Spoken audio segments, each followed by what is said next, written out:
Knitting patterns don't always tell you the whole truth. They're not hiding anything or lying, but sometimes they can lead you astray. Today, I am going to show you what to look for in patterns generally, and in Rowan Magazine 79 specifically, so that you don't spend a lot of time knitting something that makes you unhappy. I'm Ellen Lewis, and I've been a Rowan flagship store for years, and I have knit enough sweaters to know where the surprises hide. First is the lifestyle trap. Photographs are aspirational for knitting patterns. This is the life. They're trying to tell you that. It's not wrong. Everybody does it. David McLeod talks about it very openly in this issue of the magazine. You know, he talks about how images are so important and how Rowan works hard to take the reader on what he calls an emotional journey. You get it, right? It's beautiful, and that's why their pattern books are so successful. They're lovely to look at, and they give you all the feels. This one was shot in a studio, but look at this picture. In this image, which was shot inside a studio, you can see what they're trying to say. You have this vintage luggage and several prep school style polos and a pair of horse-bit loafers. Even without the ivy-covered mansion in the background, you know exactly what story they're telling. But when you go to choose a pattern to knit, you need to separate yourself from that story, break from the emotion, and make rational, clear-headed decisions about that garment before you cast on. You need to think about whether this garment style suits your body, whether it works with your particular personal style, and whether it works within the way you like to live your life. If you've ever been trapped by the lifestyle image, go ahead and comment lifestyle so I know you feel me. Here's the other thing. Pictures don't always tell the whole truth. I know seeing is believing, but a photograph is a millisecond in time.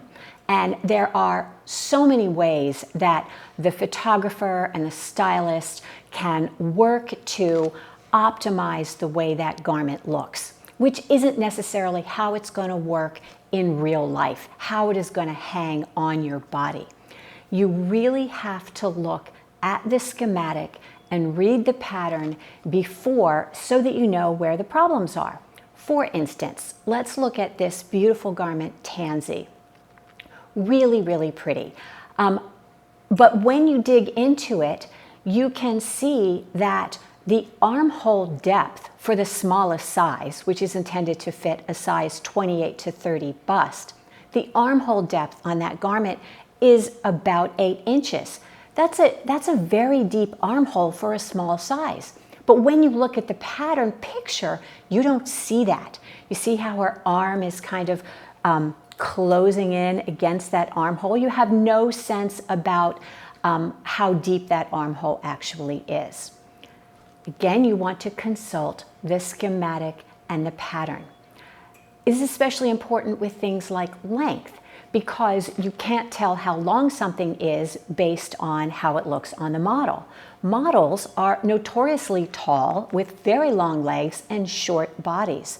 So what looks like it might be a hip length garment might hit you at a very different spot depending on how tall you are and how your body is proportioned. I love Gorse. Gorse is this beautiful little tank knit in cotton trio. And look how beautifully the photographer was able to capture the exact and specific depth of that armhole. I love how she's posed with her, holding her hair up so you can see the shape of the armhole and exactly where it hits on her body. I think that is a beautiful example of very truthful and honest photography. Let's now look at this one, Teasel. which is a beautiful design, also in cotton trio, and it's so appealing. Lori has already started knitting it, Lori on our team. And when she did the swatch, she came in and she said, look at how open this mesh portion of the fabric is. And it's true, you can see right through it. And she decided that she was going to swap out seed stitch for that open mesh portion. But the photograph doesn't show it. The photograph shows the garment knit in a very pale pink with a white underlayer. So you don't really see how open that is.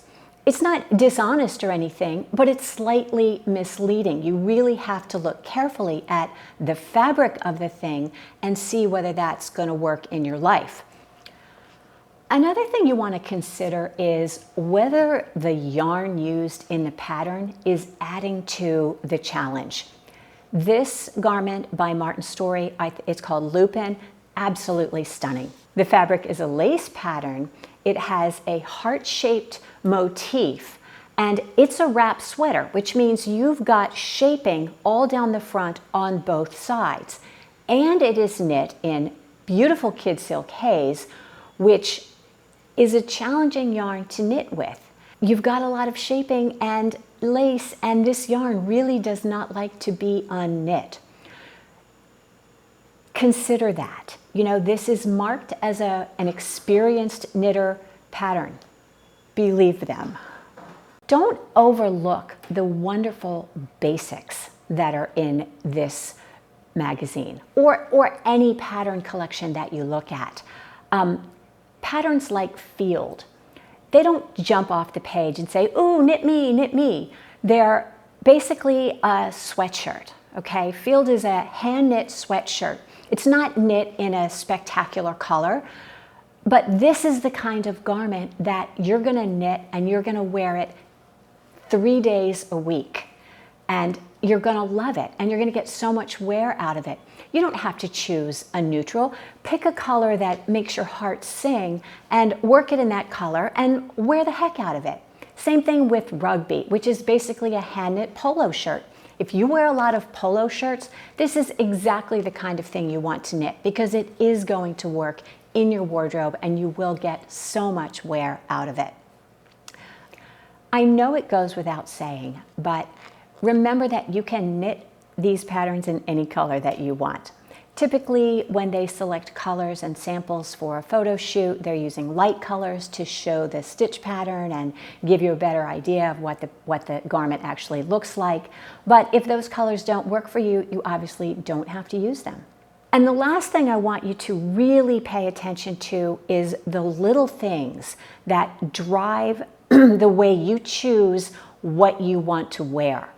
What makes you reach for one sweater versus another? Sometimes it's a really small thing. Like if you look at these two vests that are very similar, they're both sleeveless, they both have a lot of cables and texture, but one has a V-neck and one has a crew neck. So if that's the kind of thing that is going to drive you to choose or not choose something, pay attention to your preferences before you cast on. More importantly, one is a drop shoulder and one is a set-in sleeve construction.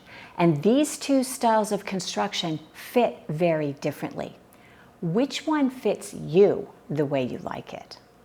The kits for all of these are in the description, but before you choose, watch this video again and think about whether you are knitting the lifestyle or the garment, because I don't want you to spend a lot of time knitting something that you ultimately don't wear.